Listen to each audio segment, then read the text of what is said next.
Rádio Ilha Capital, 100% gaúcha. Sejam bem-vindos. Ilha da Magia, Florianópolis, Santa Catarina. Pensou em transporte, pensou 048 Turismo. Garantia de conforto, pontualidade e segurança. 048 Turismo conta com vans, micros e ônibus. A empresa conta com seguro total de passageiros, higienização diária e atendimento personalizado. Visite o nosso site www.048turismo.com.br. Aguardamos por você.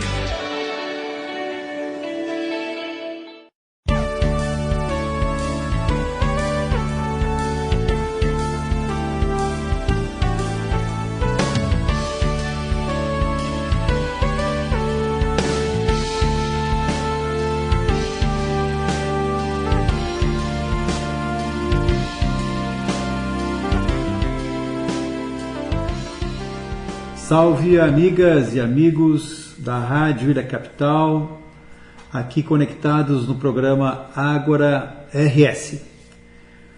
Hoje nós vamos conversar com o João Rocha, gerente da Fundação Pão dos Pobres, e que tem uma história linda para nos presentear neste podcast, que também está disponível no site da Rádio Ilha Capital, menu podcast, no Deezer, no Spotify. Bom, João, inicialmente eu queria conversar contigo, não sobre aquelas tantas e tantas entrevistas que tu está acostumado a dar em todas as mídias possíveis aí, mas eu queria começar falando sobre a pessoa, sobre o João Rocha, a sua infância, a sua adolescência, a sua juventude. Conta pra gente aí algumas passagens que tu considera que foram fundamentais para a construção dessa pessoa que tu estás hoje. Me fala um pouquinho sobre a tua vida pessoal, amorosa, afetiva, familiar. Conta pra gente aí. Certo. Bom, eu sou oriundo de Viamão, né, uma cidade aqui do lado de Porto Alegre. Venho de uma família de 3 irmãos, minha mãe é professora, meu pai já falecido, mas um grande homem também que deixou muitos ensinamentos.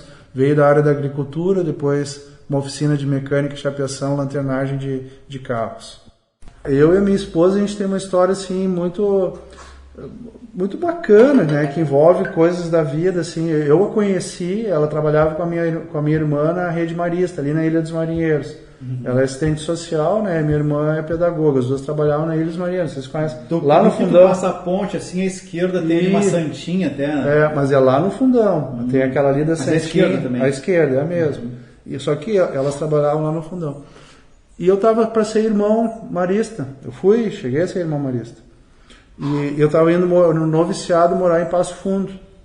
E a minha irmã casou e eu conheci a Dani, que é a minha atual esposa. Minha única esposa. A atual esposa é boa, a minha esposa. E conheci ela, sim, no casamento, e ela estava noiva.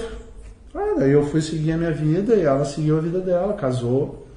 E eu voltei, e quando eu voltei eu fui direto para ser diretor do Colégio Marista de São Pedro. Vocês conhecem ali na Álvaro Chaves? Não me lembro. Tem o irmão Pedro e tem o São Pedro, que é o Marista. Bem na frente da Gerdau.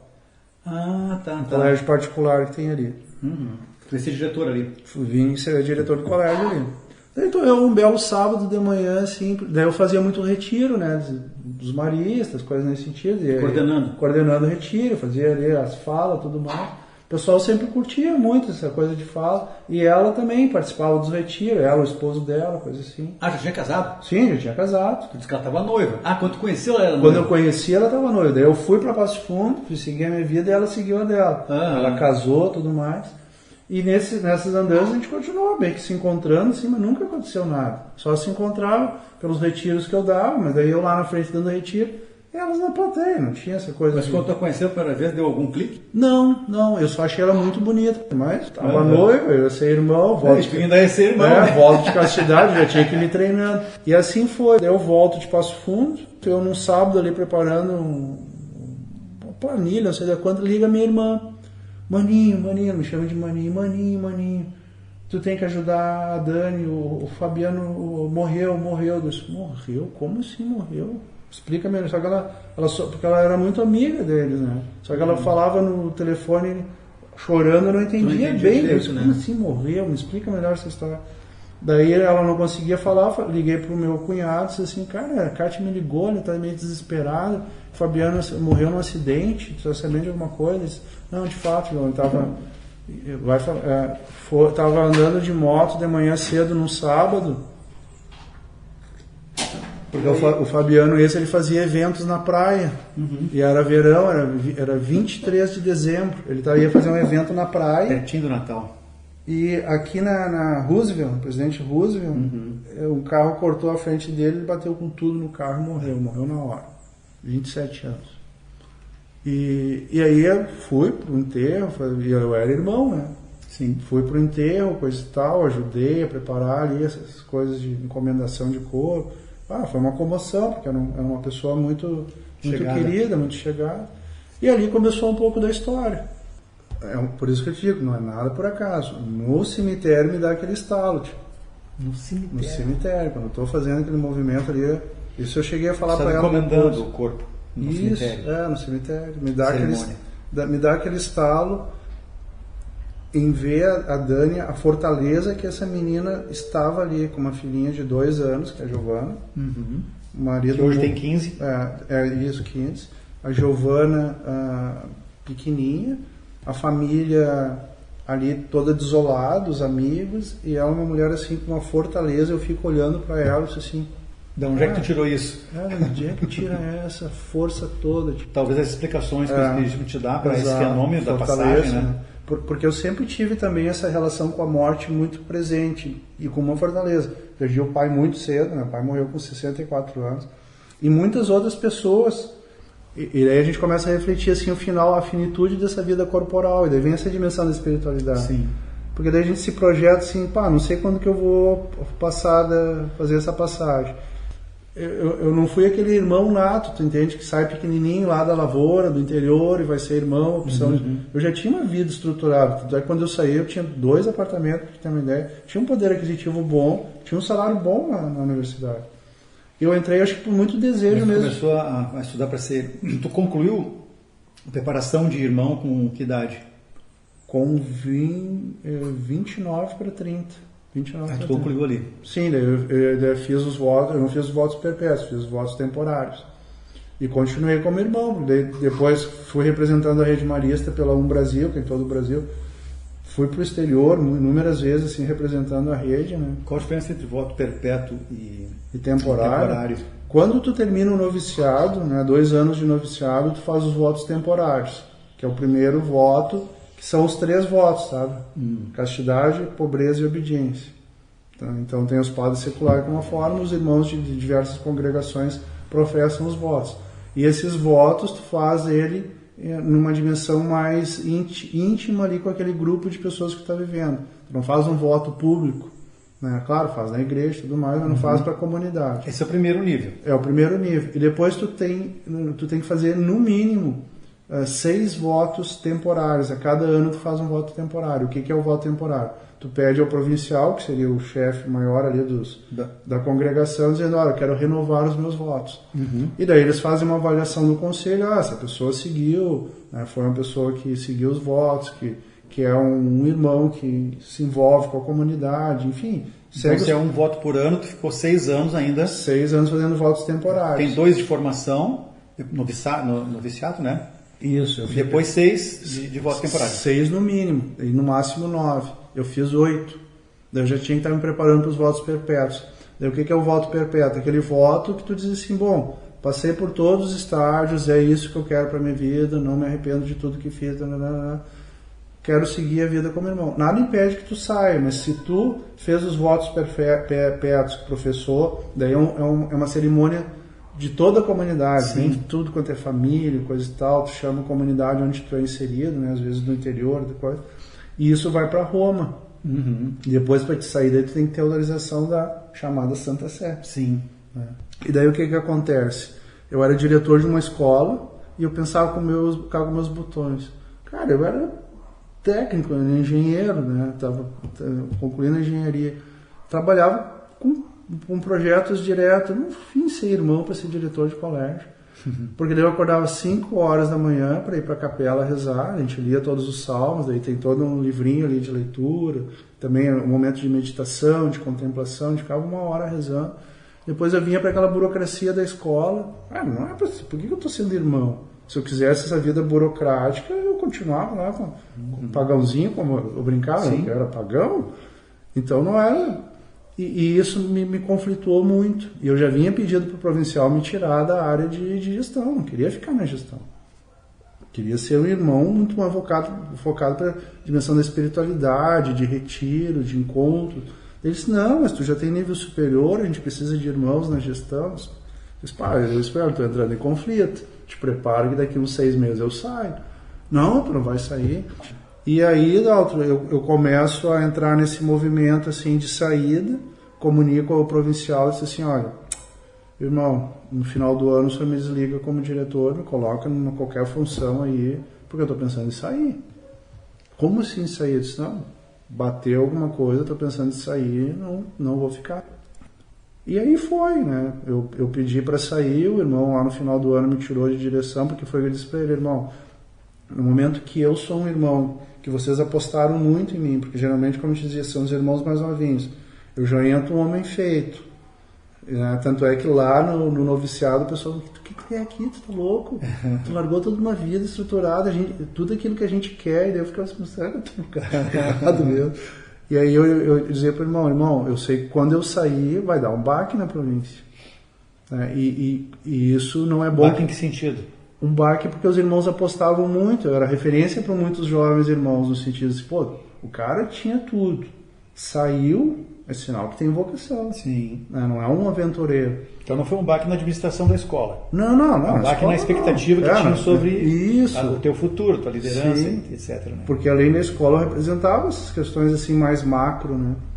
E eu ainda dizia para ele, me bota de escanteio. E isso eu combinei com ele, me deixa assim, sem vitrine nenhuma, porque no momento que eu saio ninguém sente tanta falta. Imagina, estou eu na vitrine, diretor de escola, coordenador da Brasil, que era todas as províncias do Brasil, e daqui a pouco eu saio, olha o estrago que vai fazer para as novas gerações. Então me deixa de escanteio 6 meses, e daí foi o que nós combinamos. Daí eu fui para o Colégio Rosário, fui trabalhar na Pastoral do Rosário, mas um trabalho assim bem discreto, assim. Administrativo também? Não, daí mais assim com retiro para crianças e fazer, contar historinha, fazer atividade assim mais com as crianças, uma coisa bem, nada de muita visibilidade, sim com as crianças, até fazia brincadeiras, ficava com as crianças no pátio na hora do recreio, daí tu imagina, era diretor do colégio, representando... Recreacionista de criança. E foi muito bom. Quando eu saio dos maristas, né, como eu dizia, estava no Rosário até então, havia possibilidades de emprego em outros espaços, sobretudo espaços educacionais pela bagagem que eu já tinha da URGS e pela bagagem da PUC e pela bagagem dos maristas, que são referência nessa questão da educação. Então eu tinha um currículo bom que me propiciava estar em diversos espaços e o convite para vir para o Pão dos Pobres foi o que mais me deu aquele elan, aquele desejo de realmente de fazer essa conexão com aquilo que eu desejava e com a possibilidade que o Pão Quem te convidou? Foi o irmão Valério? Quem foi? O convite para vir para o Pão foi de algumas pessoas que estavam ali no conselho voluntário do Pão, de alguns empresários que percebiam a necessidade do Pão passar por um processo de transformação, porque eu te confesso que o Pão, nesse momento, quando eu venho por ali em 2008, 2009, atravessava uma crise financeira muito significativa. Por projetos que não foram tão adequados e assim por diante. Então o convite vem por ali e o irmão Valério está saindo nesse momento. E daí eu saio de uma rede, vou para outra, né? Muito conectado. Só que o Pão ele não é da rede La Salle. Então eu não vinha para a rede La Salista, por mais que os irmãos estejam na frente. Porque daí a história do Pão ela se entrelaça com a rede La Salle, mesmo não sendo juridicamente da rede La Salle. Qual é a rede do Pão? O Pão não tem uma rede. O Pão é uma fundação de direito privado que tem um carisma fundante da Revolução Federalista de 1895, mais conhecida aqui no Sul como a Guerra da Degola. Sim. que crianças e viúvas andavam perambulando pelo interior de Porto Alegre. Cidade Baixa na época era interior. Né, só tinha a pontezinha ali dos açorianos. E daí o que acontece? É um cônego, né? Era um cônego marcelino que fundou. Porque nesse período, para chegar na catedral, né, ou no centro da cidade, esse cônego se aventura a vir para o interior de Porto Alegre, Cidade Baixa, para atender essas crianças que estavam lá perambulando pela catedral pedindo comida. E daí ele disse assim, não, vamos construir uma casinha lá na Cidade Baixa, na Rua da República, na Várzea, para atender esses órfãos. Daí eles não vêm perambular pela cidade e também já se criam um espaço de proteção, porque ainda o espaço do interior, naquela Constituição e talvez ainda hoje, criasse um espaço mais propício para a proteção das crianças.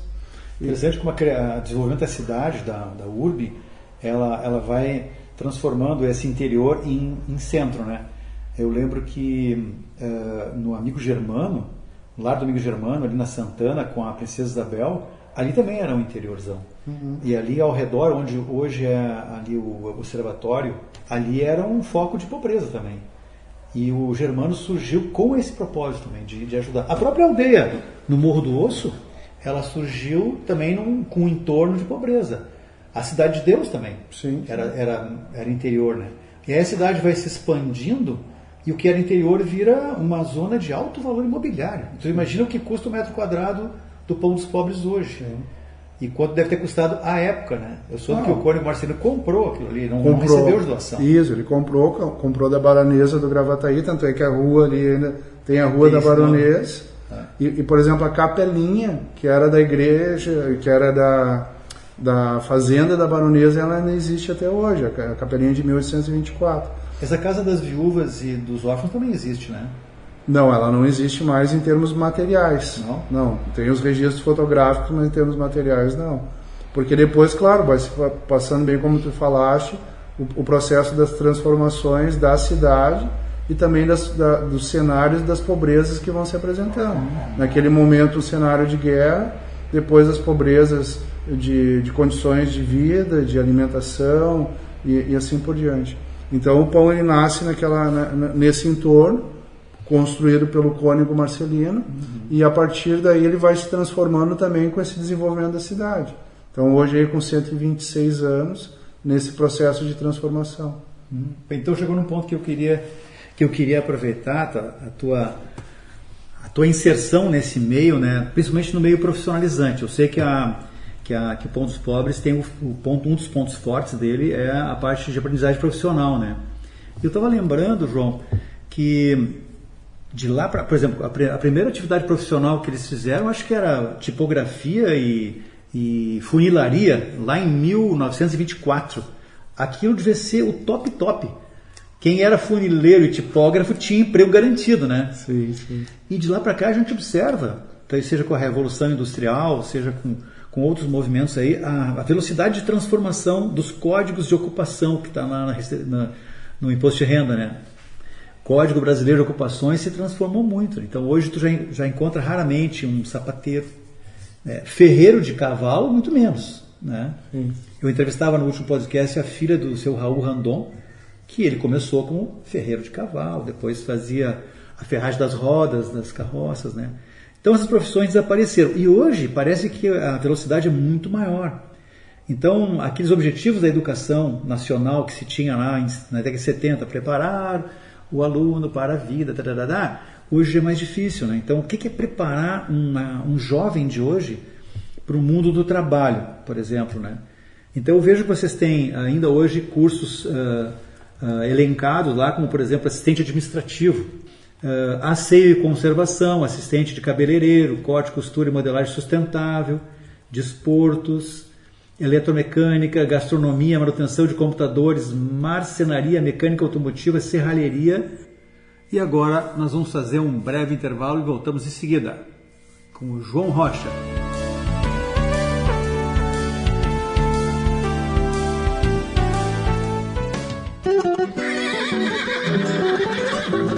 Rádio Ilha Capital, 100% gaúcha. Se você ainda está precisando de óculos, é porque não foi na Ótica Jerônimo Coelho. A experiência de 26 anos no atendimento e na fidelização dos clientes garante um serviço honesto e de qualidade. E você ainda pode pagar tudo em até 12 vezes no crediário próprio ou no cartão. A Ótica Jerônimo Coelho fica bem no centro de Florianópolis, ali na rua Jerônimo Coelho 389, loja B. Telefone WhatsApp 48 984 19 7668.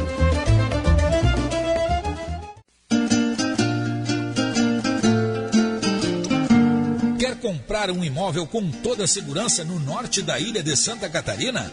A Diego Lomba Imóveis está há 20 anos oferecendo a certeza do melhor negócio. Para encontrar os melhores imóveis nas mais lindas praias de Florianópolis, visite nosso site www.diegolombaimoveis.com.br ou fale conosco pelo número 48-3284-5010.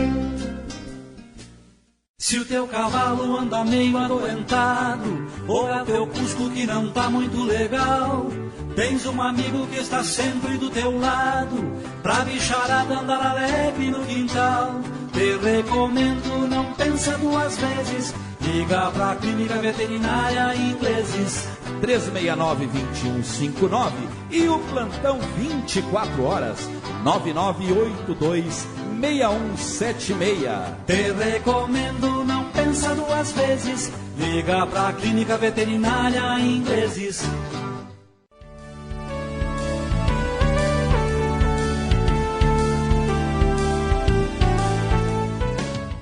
Essa preparação para o mundo digital, para o mundo agora, após a pandemia, para o mundo assíncrono, né? A gente não precisa mais bater ponto em muitas atividades. Sim. Tu trabalha remotamente. E então, esse é um desafio para vocês lá no Pão dos Pobres, tentar vislumbrar o máximo possível o amanhã. Sim. Então, assim, desde lá do Carisma Fundante, quando o Marcelino ele funda o Pão, ele primeiro abriga essas crianças, dá a necessidade básica que é a alimentação, depois a necessidade que também é básica de educação, porque essas crianças não vão ficar o tempo todo no pão. Esse era o pensamento dele.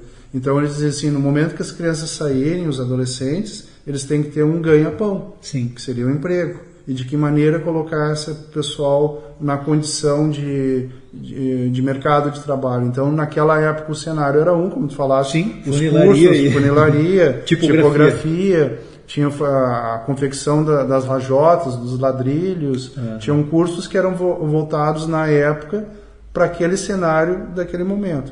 E, claro, essas transformações ao longo desses 126 anos, muito do que tem, tu falasse ali do CBO, né?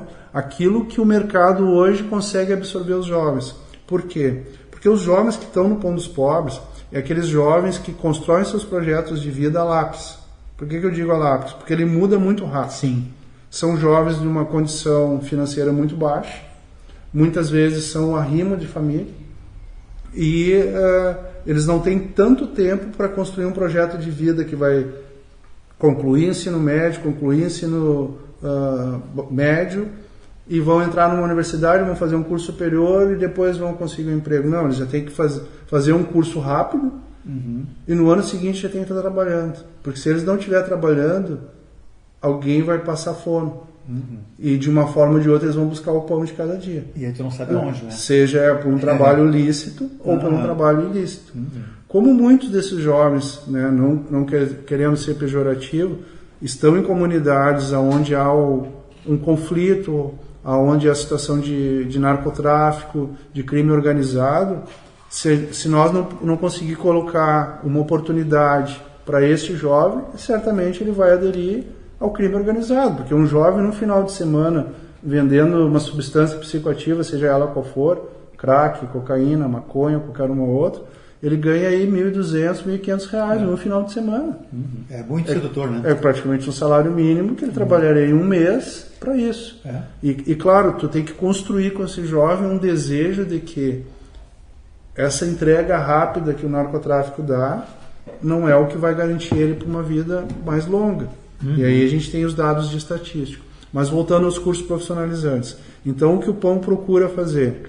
Desde lá do carisma fundante, quando eu dizia que esses jovens vão sair da instituição e precisam se colocar no mercado de trabalho, é o que a gente vem construindo ao longo desses últimos anos, cursos que a gente vai mapeando assim, o mercado. Claro que a gente faz um recorte antes pandemia e agora a retomada da economia no sentido assim, de inserção no mundo e no mercado de trabalho.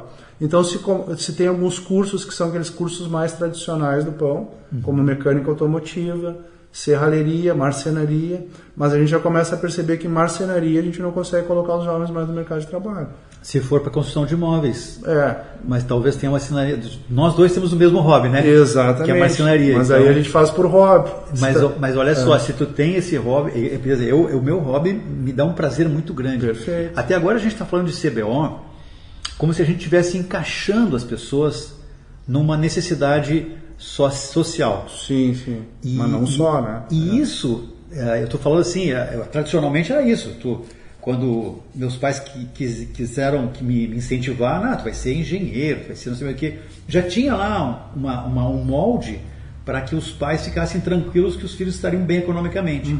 E nem sempre esse molde se ajusta à tua felicidade, à tua realização pessoal.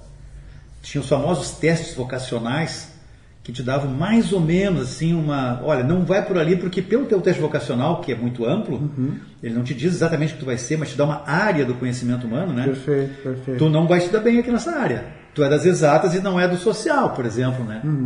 E aí, agora a gente continua com esse mesmo dilema. E uma variável muito interessante, eu te ouvindo falar, porque a gente também se conhece há um bocado de tempo, né, João, nesse terreno do social aqui em Porto Alegre, tem uma variável muito importante que é a escolaridade.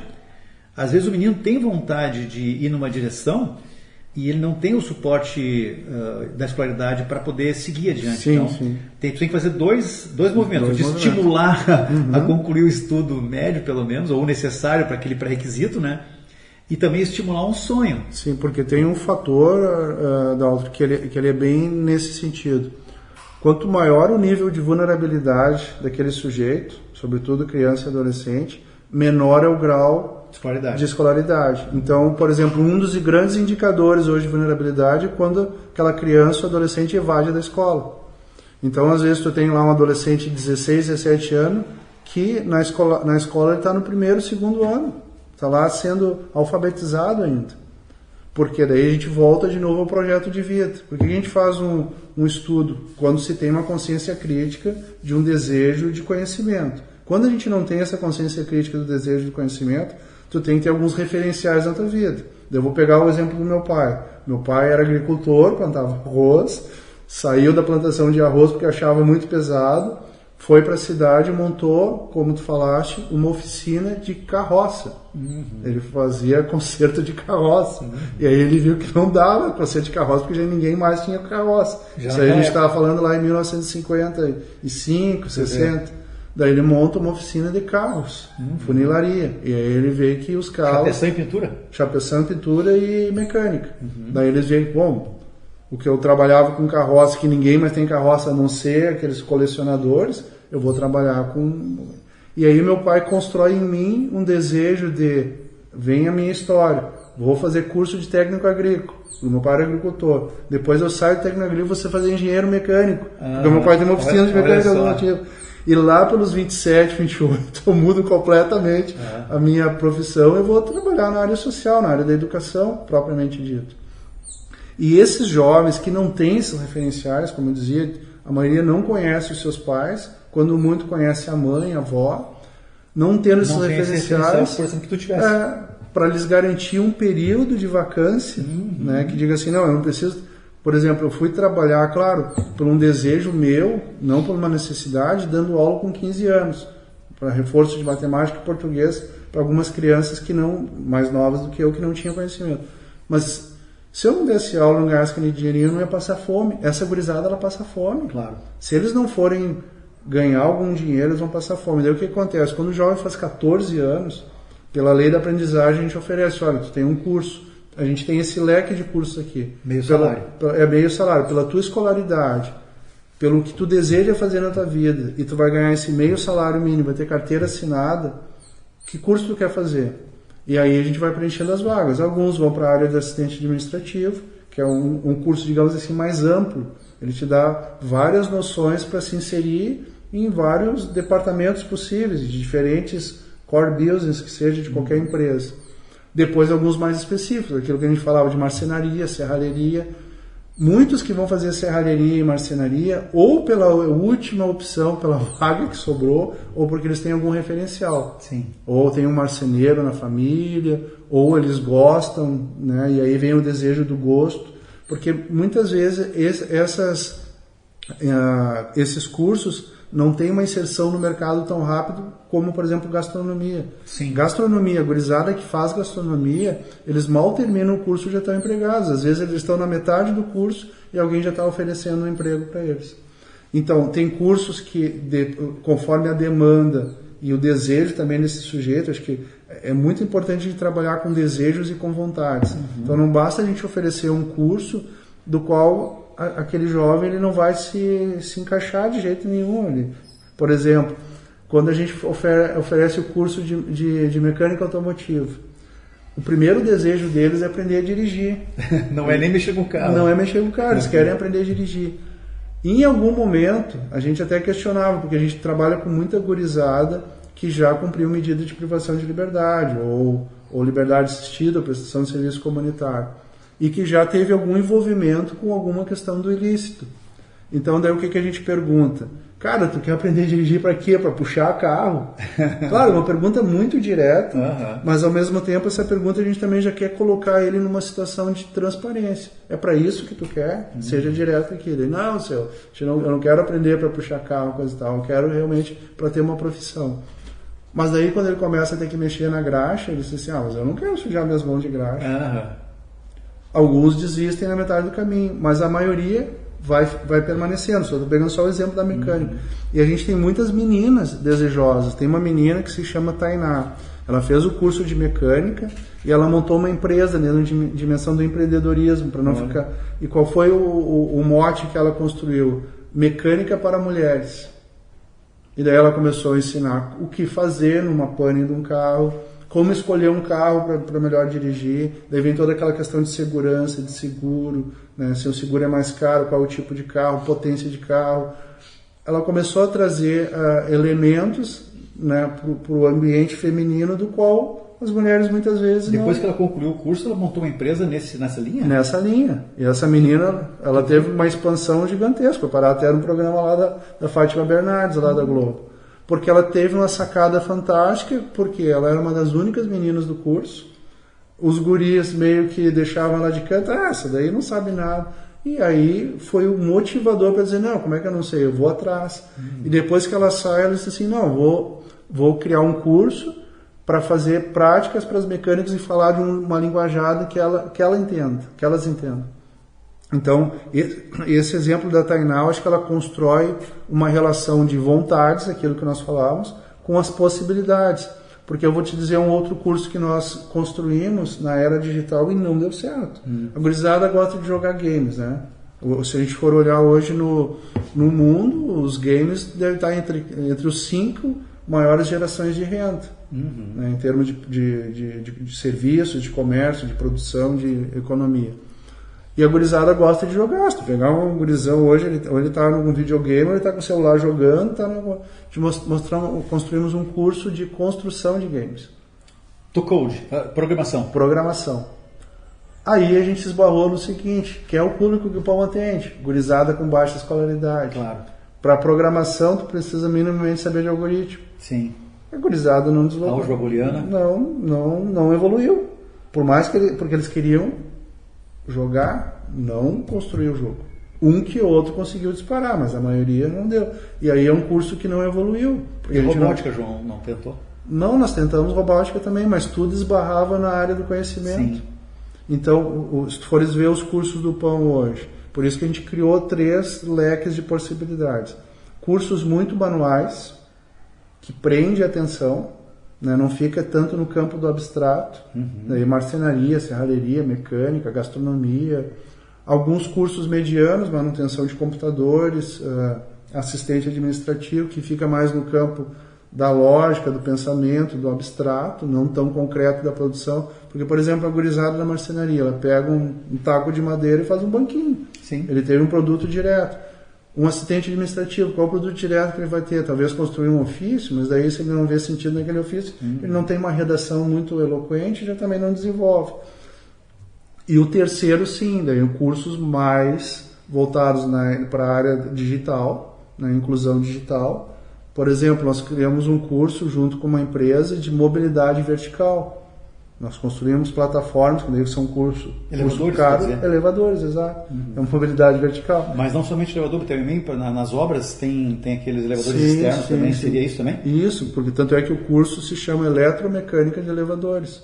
Além de tu ter toda essa dimensão das polias, da dimensão mecânica do elevador, tu tem a dimensão digital. Se tu entrar no elevador hoje, o elevador fala, né? É verdade. Ele muda o clima, ele te leva para tal lugar, tu aperta o botãozinho, ele gira para cá, gira para lá. Então eles aprendem também programação. E aí o curso também já leva para outra coisa. Isso foi um curso que surgiu a partir de uma demanda das fábricas de elevadores? Das fábricas de elevadores. Que também estão financiando o Jovem Aprendiz? Isso, exato. A gente começamos com a Thyssen Group, né? E depois veio outras empresas, mas no sentido assim que era uma demanda do qual eles não tinham aqui na região profissionais qualificados. Sim. Ao mesmo tempo, pela lei da aprendizagem, eles tinham que contratar jovem aprendiz. Criamos ali uma conexão. Bom, ofertamos o curso, vocês financiam, porque daí para te fazer um curso desse, daí tu compara um curso de eletromecânica, tem que fazer as torres, tem que fazer toda a parte de máquinas de um elevador, tem que ter a parte digital do elevador. Curso caríssimo. É verdade. Comparado com o curso de assistente administrativo, que tu precisa de uma sala, um quadro e um bom instrutor. Então, claro, a partir daí se cria também essa possibilidade de uma elevação, de um desejo, porque daqui a pouco um assistente administrativo, ele termina o curso, quando consegue um emprego, ele vai ganhar um salário mínimo, no máximo 2. Um jovem de eletromecânica, ele vai ganhar 4, 5 salários mínimos. Então já se constrói também um projeto de vida também nessa linha. E aí se vai modificando conforme os cenários possíveis. Vou te dar agora um exemplo de conexão muito de um curso com aquele desejo de realização pessoal. Nós tínhamos um curso de música livre. O gurizada tinha bandinha, tocava, o gurizada fantástico, lá nos horários do turno inverso escolar, montava a bandinha e tocava. Tinha um menino que tocava um cavaquinho assim fantástico. Terminou as atividades, ele foi embora, né? Saiu da instituição lá com seus 17, 18 anos.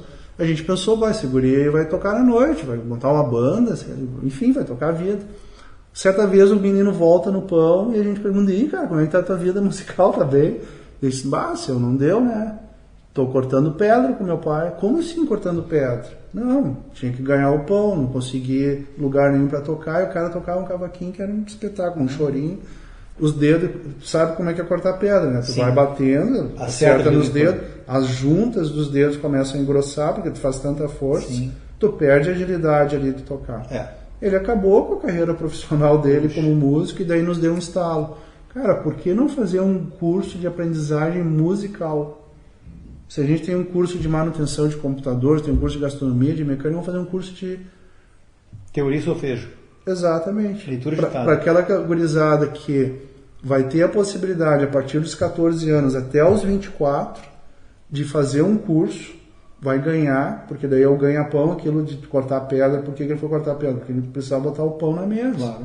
Não queria se envolver com crime, com algo nesse sentido, foi buscar a profissão mais digna que ele conseguiu. E aí nós montamos lá em 2013 um curso com a Superintendência Regional de Trabalho de Música.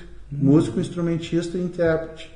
E a gurizada, nós começamos com 27 aprendizes, hoje estamos com 150, vinculados com a orquestra, com música erudita. A Carla Zito me falou, numa das entrevistas que eu fiz com ela, que a orquestra está sediada lá, né? Isso, vocês exatamente. Estão acolhendo a orquestra do Rio Grande do Sul, né? Perfeito. E essa aproximação da orquestra com as atividades do Pão dos Pobres, a Carla, inclusive, foi de lá um tempão, né? Sim. Diretora. Sim. Ela também está integrando com esse curso? Com esse curso, exato. Porque daí o que nós buscamos envolver? A dimensão da música como desejo, como vontade, como realização pessoal, mas ao mesmo tempo a música que os colocasse também no mercado de trabalho. Muitos desses jovens se tornam instrutores de música, eles aprendem toda a parte de leitura, né, de interpretação, de escrita, arranjo, de composição, de arranjo. Então se torna um curso realmente profissionalizante de 1.200 horas. Opa. Eles saem dali com o certificado. E muitos deles, nós tivemos agora a grata satisfação de um desses jovens concluir o curso de música na URGS. Ele fez o vestibular, passou Belas Artes. Então, aquele menino que tocava o cavaquinho, que saiu e teve que cortar pedra para ganhar o pão, hoje nós temos 100 e poucos meninos que estão ganhando sua vida com música. É ofertar aquelas possibilidades. Todos têm talento? Não, nem todos. Alguns não vão ter talento, mas naquele período que eles estão cursando música, também algumas realizações aconteceram. Porque tu que é músico, né, sabe que a relação binária da música com a exata, com a matemática, ela é muito próxima. E faz com que acontece o quê? Esse jovem começa a ter um olhar para a vida mais esperançoso e mais amoroso, porque a música traz isso. Sim. Diferente do ritmo. Então ele começa a ter uma outra percepção de vida e um desejo também de continuar construindo o seu projeto de vida. Seja na música, a gente tem exemplos de meninos e meninas que começaram na música, não foi bem isso, começaram com um curso de gastronomia e hoje estão trabalhando em restaurante. Mas eles têm aquela base musical. Inclusive deu a base para ele, porque a música também tem essa dimensão da disciplina, né? Sim. Se tu não tiver disciplina, tu não decola. Sensibilidade. E isso acho que cria também para os outros cursos, quando a gente fala da filosofia, é a mãe dos demais cursos, mas no sentido assim, não que a filosofia em si, mas não que a música em si, mas tanto um quanto o outro, nessa minha correlação, ela faz a construção do sujeito para que esse sujeito possa buscar também outras formas e cursos ou algo nesse sentido que o deixe como uma pessoa mais integrada consigo. Né? Digamos assim, João, que isso que vocês estão oferecendo lá, se a gente pensar assim, bom, eu não tenho certeza para onde vai o mercado do trabalho, mas com certeza isso que eu vou ensinar para essa gurizada, ele vai aproveitar em qualquer atividade profissional. Perfeito. Que a gente chama de habilidades básicas, né, ou relacionamentos básicos. Bom, João, vou fazer um breve intervalinho e já voltamos.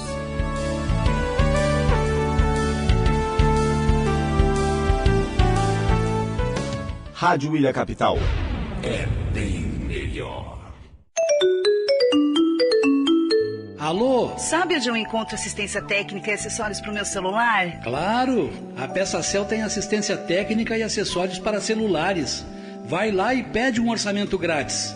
A Peça Cell fica ali na rodovia João Galberto Soares, número 4.467, no Rio Vermelho. Ah, obrigada. Vou lá agora mesmo. Peça Cell, 991591345.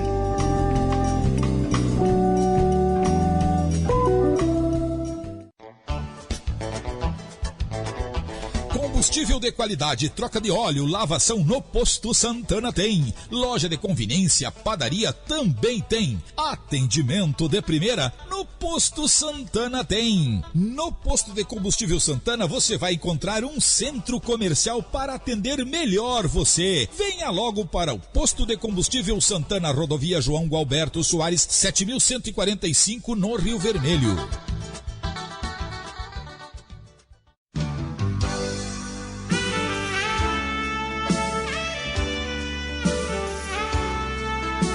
Centro-Sul Seguros, 28 anos de compromisso com a sua tranquilidade. Somos uma corretora de seguros que preza pelo seu bem-estar, pela sua segurança financeira e principalmente pela sua tranquilidade. Temos soluções que protegem você, sua família, seu negócio e equipamentos. Acesse nossas redes sociais, @Centro-Sul Seguros e entre em contato. 48-99973-5372. E o pôr de sol me traduz em versos.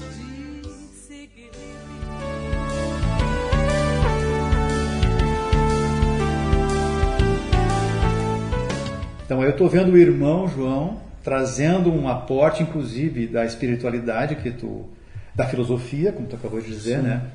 Do teu hobby não só pela natureza, como tu é técnico agrícola, mas também pela madeira, né? E aí me ocorreu uma outra ideia, João, não sei se vocês já tiveram essa oportunidade de pensar em aproveitar o espaço da marcenaria para fazer um curso de, eu não vou dizer luthieria, mas eu dizia um curso de artesão em instrumentos musicais. Luthieria já é mais sofisticado, né? Sim, sim. Mas, por exemplo, hoje se tu tem uma guitarra ou um violão e tu quer fazer um concerto, tu precisa de um profissional, né? Sim, sim. Isso sim. Então, fazer um carrom, por exemplo, é muito fácil. Tu faz com a mão nas costas ali na marcenaria, né? Para fazer até mesmo um pandeiro ou instrumentos assim simples, tu tem lá ferramental, profissionais especializados, né? É só tu agregar alguém da área, e eu conheço vários que são luthiers, aí, construtores de instrumento, criadores de instrumento, né? Seria também uma outra opção que, no mínimo, o cara poderia ter um hobby na vida se ele não seguisse a profissão, né? Sim, sim. E isso que tu fala, o pessoal da Orquestra Jovem, do qual a gente tem essa cooperação, né, de competências, eles já nos propuseram a fazer. E agora nós começamos a reestruturar o curso de marcenaria. Tá aí. Provavelmente ele vai entrar na construção, na elaboração de instrumentos musicais. Porque o que a gente percebe hoje? A marcenaria, como nós vimos construindo até então, ela estava muito mais vinculado à construção civil, a questão também de um pouco mais artesanal e não de uma produção em escala, e com isso a gente não estava conseguindo colocar os jovens no mercado. Porque, diante inclusive das mudanças da legislação, para que eles pudessem mexer com ferramental, né, de corte, serra e tudo mais, eles tinham que estar muito próximos dos 18 anos. Sim. Então aquele curso que lá há 10 anos atrás a gente dava para jovem de 14 anos, hoje pela legislação a gente já não pode mais, até pela questão de segurança, e adequadamente. E o que acontece? Quando ele está muito próximo dos 18 anos, ele não se mantém no curso, então era um curso que a gente vem trabalhando muito. Isso que tu me perguntava antes, como que a gente faz essa mudança de um curso para outro? Quando a gente abre um novo curso ou quando a gente encerra um curso? Trabalhando muito com indicadores, né? De que maneira, o primeiro indicador, a permanência desses jovens no curso, pelo menos dentro do período do curso, se não tem muita evasão. Se começa a sinalizar um percentual de evasão acima de 8%, 10%, a gente já acende uma luzinha amarela para avaliar o que está acontecendo. Se ele permanece 2, 3 anos com esses índices de 10%, 12%, a gente já repensa o curso. E o curso de marcenaria ele vem acontecendo muito isso. Porque são jovens que estão muito perto dos 18 anos. Esse meio salário mínimo que ele é importante, chega um determinado momento que ele não dá conta para tudo. E daí ele vai vender água, vai vender gás, vai trabalhar de jardineiro, enfim, só que o trabalho o tira da escola, porque a aprendizagem profissional, a legislação, ela tem um ganho muito importante, que ela preconiza o seguinte: ok, tu vai fazer o curso, vai ganhar meio salário mínimo, vai ter carteira assinada, mas tu tem que continuar estudando. Ou minimamente concluir o ensino médio. Então, ele forçosamente, ele faz com que esse jovem permaneça na escola. Porque às vezes o atrativo para ele é o meio salário mínimo. Vou ganhar meio salário mínimo. Vou ter carteira assinada. E isso é o que mantém naquele primeiro momento. Mas ele tem um ganho que deveria ser o primeiro, mas quem sabe daqui a uns anos, enquanto país, enquanto nação, a gente evolui para essa dimensão da educação. Mas ele permanece na escola. Quando eu digo mas, deveria ser e permanece na escola. Claro, né? claro. Porque eu digo mas porque muitas vezes ele evade da escola e permanece no curso. E daí quando nós pedimos a frequência na escola, mais de 75% de falta. E aí não condiz com o curso. Eles dizem, vem cá, tia. E aí que dilema, hein, João? Como é que tu vai tirar o cara do curso, curso, né? Exato, a gente entra num dilema. Por isso é muito importante o acompanhamento psicossocial. Porque no nosso jargão social, e tu tem bem isso, tem algumas pessoas que a primeira coisa que tu tem que fazer não é oferecer curso, é botar o sujeito de pé. É acreditar nele que nem ele mesmo acredita. Pessoas e famílias, né? Exato. Daí a gente volta àquelas questões das referências. Né? Se tu fizer uma pesquisa hoje, infelizmente, ali no presídio central, tu vai ver que a maioria das pessoas que estão ali com privação de liberdade não tem ensino fundamental completo. Não investiram, não conseguiram, por um motivo ou por outro, investir. E provavelmente são de famílias desestruturadas também. Que não tem esses referenciais. Aquilo que eu te comentava. Poxa, eu tive o privilégio de até os 18 anos não precisar trabalhar para me sustentar. Trabalhei, mas por um desejo meu de dar aula. Teu pai não te obrigou. Não obrigou. Agora essa gurizada, Chegou lá nos 12, 13 anos, se eles não trabalham, eles não comem. E aí é aquilo que a gente falava, né, que é um dos princípios também do pão. Né, e é muito aquela questão de alimentar o corpo. Porque se tu não está com a tua fome saciada, tu não consegue pensar. Aí tu está lá explicando qualquer conteúdo, a barriga está roncando. Então um dos nossos princípios ali do pão é dar uma alimentação de qualidade. E a gente tem casos assim, depois posso contar assim, casos que sempre nos chamaram a atenção. Vou te dar um exemplo. Aqueles que comiam no pão, tá? Chegavam na segunda-feira, comiam muito, e na sexta-feira comiam muito. Por quê? No primeiro momento a gente não entendia, e o pessoal da nutrição, tá, mas eu faço a mesma quantidade de comida. Segunda e sexta falta, terça, quarta e quinta sobra. O que é que está acontecendo? O que acontece? A gurizada passava fome no final de semana. Então o que eles faziam? Eles chegavam com muita fome e comiam enlouquecidamente, e na sexta-feira que eles carregavam a mala. E tinha vezes que a gurizadinha botava pão nos bolsos, e daí a gente perguntava, cara, por que estão levando pão para casa? Não, para os meus manos que não têm o que comer. E daí o que a gente começou a fazer, vamos fazer um trabalho mais sistêmico com as famílias, né, da cesta básica, algo nesse sentido. Por que às vezes eles não vão para a escola? Porque eles não têm o que comer, eles vão para a sinaleira vender balinha, vender qualquer coisa, porque tem alguma necessidade e não é o adequado. Porque no momento que eles estão perdendo aquele desejo pela escola, quanto maior a defasagem, mais difícil tu recupera. Tu vai botar um jovem de 17, 18 anos no primeiro ano do ensino fundamental, da alfabetização, de repente ele já não vê mais sentido naquela forma de processo educacional. E aí os cursos profissionalizantes ajudam muito nisso, que daí seria o ganho secundário. Sim. Né? Eu acho que a legislação aí ela é muito importante. Então, eu acho que todos esses cursos que a gente constrói no pão, eles vão muito nessa linha de pensar o cenário, né? Não é um cenário naquele momento, mas é um cenário que nos coloca numa condição de inserção no mundo e no mercado de trabalho. E quando eu falo mundo, é pensar um pouco mais amplo, aquilo que tu falaste. De repente ele vai fazer um curso de gastronomia, de músico, de mecânico, e nem vai trabalhar com isso, mas dê uma condição básica para que ele pudesse pensar um pouco mais na sua vida e ter aquele período para poder pensar e construir, elaborar esses projetos. O exemplo do curso de gastronomia, a gente construiu o curso com um recurso inicial de R$60 mil, a gente montou uma cozinha industrial com tudo, para atender os filhos dos carrinheiros e carroceiros ali das ilhas. Não sei se tu lembra de uma lei que tinha lá em 2012, 2013, queria proibir o trânsito de carroça e tudo mais.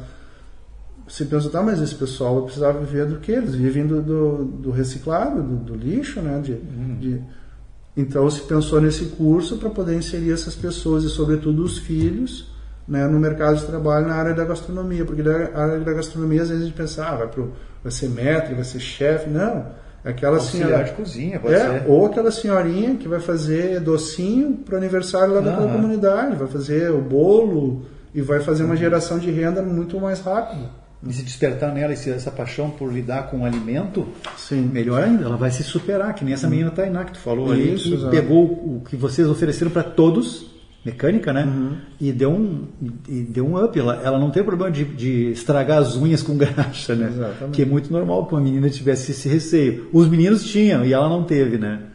Qual é a fonte inspiradora dos maristas? Não é a mesma franciscana, né? Não é São Francisco. Não, é São Marcelino Champagnat. O Champagnat. Marcelino Champagnat era um padre francês que também, né, dentro da sua humildade, ele reconhece na população, sobretudo mais da periferia da França, que não tinha acesso à educação. E aí ele coloca a sua vida... A missão dele é a educação. Então, se tu olhar as cartas fundante, do carisma fundante dele, ele diz assim: não quero padres na minha congregação, porque os padres querem cuidar da paróquia, os padres naquela época da Idade Média, pós-Revolução Francesa, 1789. Né? Ele diz assim, não, os padres estão em outro mundo, tipo o que a gente se depara hoje, essa coisa da burguesia, do dinheiro, do poder, da igreja, da Santa Sé, tudo mais. Ele disse que não queria aquilo para ele. Daí ele sai e monta uma congregação de irmãos, porque os irmãos tinham lá na sua essência essa questão do desprendimento pelo poder, pela paróquia, e monta umas escolinhas para atender Então já havia diferença entre irmão e padre naquela época? Sim. Irmãos e padres, né? Irmãos é quase É um intermediário entre a população que são os fiéis e o padre. Entre os dois. Seria um serviçal, um servo. Então, João, estou tendo aqui uma alegria. Eu já vinha há muito tempo pensando em nós conversarmos, né? Te agradeço demais por essa prosa que nós estamos tendo aqui, né? E tu podia deixar para quem está nos ouvindo vamos pensar num telefone de contato ou num Facebook, porque as pessoas podem querer conhecer um pouco mais da Fundação Pão dos Pobres, né? E até de repente ser um voluntário, ou de querer fazer um trabalho semelhante em alguma outra região desse Brasil. Então, tu poderia deixar aí um telefone de contato, um e-mail, ou um endereço de Facebook? Eu acredito muito nisso que tu trouxeste, né, Dalton, nessa capilaridade de boas vontades. Né? Eu acredito que quando se está no terceiro setor, numa organização social, a gente procura atender aquela população de que alguma coisa falhou. Né? Desde da situação familiar, situação de oportunidades, de educação, de alimentação, tudo aquilo que nós falamos aqui nessa nossa conversa tão agradável, ela permeou muito mais assim pelos bastidores de uma organização do que propriamente dito aquilo que é visto no dia a dia. Na vitrine. Que são as entregas, né? E isso é muito importante. E eu creio que isso motiva outras tantas pessoas a buscarem também o bem comum. E isso se dá, como tu falaste, de uma maneira voluntária, se a pessoa não tem tempo de uma ajuda financeira, de uma conexão de vontades. Eu acredito que essa conexão de vontades, pensando sempre no bem comum. E claro que o recorte do Pão dos Pobres, desde lá do seu carisma fundante, foi criança e adolescente. Viúvas. Viúvas. Que hoje são as famílias. Exatamente. E a gente percebe que, às vezes, algumas questões de vulnerabilidade social, elas são transgeracionais. Então, aquelas situações que aconteciam com o avô, aconteceu com a mãe, acontece hoje com a filha, e talvez, se nada for feito, vai acontecer com a neta. Então, o que se procura justamente é empoderar esses sujeitos, essas pessoas, para que possam ter uma visão crítica de mundo. E quando eu falo uma visão crítica de mundo, é com dignidade. Então, nesse sentido, o Pão dos Pobres é uma instituição que está aberta, né, a diversas propostas. A gente aqui fez um caminhar ao longo desses 127 anos de tantos cursos que foram modificados, Sim. Pensando também nesses sujeitos.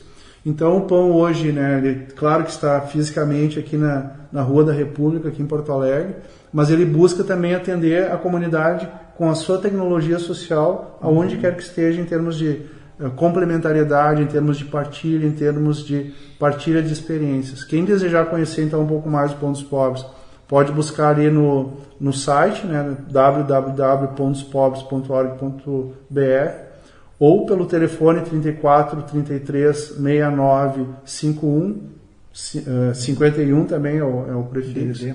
Né? Ou quem quiser conhecer o Pão dos Pobres pode vir aqui na Rua da República, número 801, e visitar, porque é um espaço muito grande, são mais de 20 mil metros de área construída. Era uma fazenda, para ter uma ideia, e atendemos hoje 1.400 crianças e adolescentes por dia, desde os bebezinhos que ficam no acolhimento institucional, das crianças que vêm no turno inverso ao escolar e dos jovens que fazem os cursos profissionalizantes. Então, o Pão dos Pobres daria para se dizer que hoje é uma instituição na área social completa, porque a gente atende a básica, a média e a alta complexidade. De todas as situações. Me chamou a atenção que vocês têm 120 crianças em regime de acolhimento institucional, né? Que são crianças que perderam um vínculo biológico, né? Com a família biológica. Exato, né? Por uma situação ou outra mais grave de violação de direito, né? Por uma decisão judicial, uma avaliação, essas crianças foram suspensas do poder familiar, ou por orfandade, de fato, ou por a família ser a violadora. Quando a gente pensa na questão do abuso sexual, da exploração, da negligência, do trabalho infantil, de todas essas situações assim, de mais grave que pode acontecer com uma criança, coisas que às vezes é inimaginável, mas acontece em pleno 2021. Essas crianças são afastadas daquele convívio familiar e são inseridas nas casas de acolhimento, até para que elas possam... casas? O endereço em si até eu não posso dizer, porque é um espaço de proteção. Mas não é ali no centro, né? Não, elas ficam no entorno aqui de Porto Alegre. Né? A gente procura sempre ter casas discretas. Alguns casos, sim, dentro do Complexo do Pão, que daí seria essa dimensão da passagem. Muitas dessas crianças e adolescentes vão para experiências de adoção, né? Seja uma adoção nacional ou internacional. A gente tem algumas experiências de adoção internacional, ou que eles possam recriar o vínculo com uma família extensa, às vezes com uma tia, com uma avó, com alguém distante. Mas é importante dizer que ao longo de 127 anos a gente tem mais ou menos mapeado em torno de 90 mil pessoas que já foram atendidas diretamente pelo Pão dos Pobres. Sem falar nas famílias, né? Que é um atendimento indireto. Indiretos. Então, se tu pegar nessas 90 mil pessoas, tem muitas pessoas que retornam ao Pão dizendo assim, ó, o quão foi importante que alguém, em determinado momento da sua vida, estendesse a mão. E pudesse dizer assim, segura aqui na minha mão que eu vou te ajudar. E a gente vê hoje também centenas de crianças, centenas de famílias pedindo que alguém estenda a mão. Então, indiferente se vai ser no Pão dos Pobres, se vai ser ali em Florianópolis, se vai ser em São Paulo, se vai ser no México, se vai ser em Nova York, enfim, indiferente. O importante é esse nosso desejo de estender a mão para alguém, né? Porque eu sempre acredito naquela dimensão assim, a gente nunca caminha sozinho e nada é por acaso. Exatamente, é isso aí. Ô João, tu também faz palestras, né? Tu tem algum produto de palestra que possa orientar algum grupo de pessoas que queira fazer um trabalho social mais organizadamente, criar um instituto, uma fundação, uma associação? Sim, dentro dos projetos do qual hoje a gente está inserido, dentro dos conselhos, dos fóruns, né? O Conselho Municipal da Criança e do Adolescente, o Fórum Municipal da Aprendizagem e também da questão da dimensão da gestão, né? Falavas antes ali da Fundação Gerações. Nós procuramos hoje fazer essa construção do conhecimento para pessoas que querem empreender também na área social. Muitas vezes as pessoas vêm com muito coração, com muito desejo, mas não sabem os caminhos adequados. Isso. Desde a questão, né, da estruturação legal, depois da estruturação legal ali, dos registros, nos conselhos, conforme a área de atuação, a questão do financiamento, de que forma captar recursos. Existem várias fontes de financiamento. Se é para o idoso, tem o fundo do idoso. Se é para a criança, tem o fundo da criança, de isenções fiscais. Educação, para a cultura. Tem a questão que está um pouco adormecida, que eu acredito que é algo que tu trabalhaste muito, né, que é a lei da solidariedade.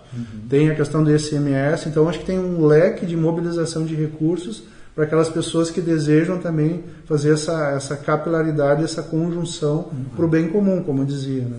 Isso me agrada muito, João, porque a gente sai de uma polaridade que está cada vez mais presente na nossa sociedade e também nos meios de comunicação, que são pessoas contra alguma coisa, contra outra coisa, mas não são nunca propositivas. É muito fácil ser contra isso ou aquele outro, mas dá uma alternativa, dá uma sugestão. O contra sempre alguém vai sair perdendo, né? E não é isso que a gente quer. A gente quer que todos saiam ganhando. Pelo menos ganhando uma palavra amiga, uma oportunidade. Se tu pegar... Quando a gente trabalha hoje na questão assim, do empoderamento do sujeito, junto com isso a gente está trabalhando segurança pública, por exemplo. Se hoje nós temos medo de sair na rua, em qualquer lugar, é porque a gente tem medo de uma outra pessoa atentar contra o nosso patrimônio ou contra a nossa vida. Se a gente oportunizou para aquele sujeito, talvez, alguma possibilidade, talvez ele atente contra o nosso patrimônio, mas não vai atentar contra a nossa vida. E talvez a gente consiga caminhar com mais segurança. Agora, se a gente ofertar uma possibilidade ainda maior, esse outro sujeito talvez não precise nem atentar contra o nosso patrimônio e muito menos contra a nossa vida, porque ele também construiu as suas oportunidades.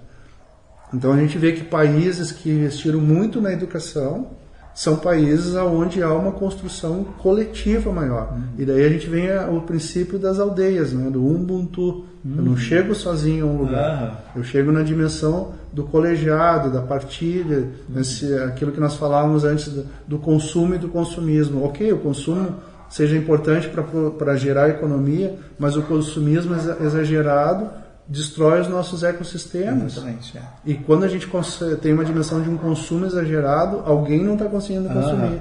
João Rocha, mais uma vez, muito obrigado pela tua disponibilidade de tempo de vir na minha casa. Sim, muito obrigado pela oportunidade, um abraço a todos que nos escutam e que a gente possa realmente ser esse sinalzinho, né, da diferença, do bem comum, da solidariedade, da alteridade. Muito obrigado.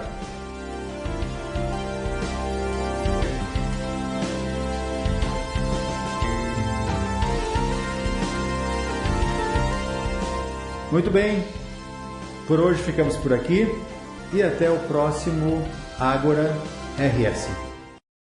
Rádio Ilha Capital. É bem